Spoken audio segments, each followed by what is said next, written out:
Voel dit vir jou ook asof die rekeninge elke maand net vinniger opdaag as jou salaris? Jy dink nog jy wil hierdie en hierdie betaal of jy dink nog jy gaan oukei wees aan die einde van die maand en dan skielik gebeur daar iets.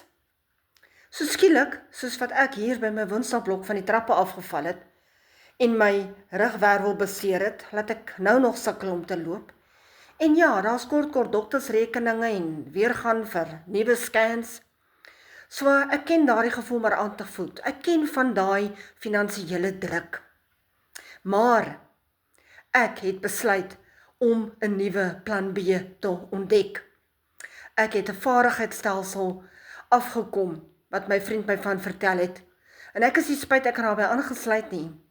Want jy kan soveel leer elke dag, inkomstestrome wat jy vir jouself kan skep.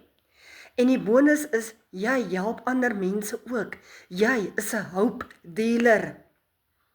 Wil jy graag ook weet wat daai plan B is?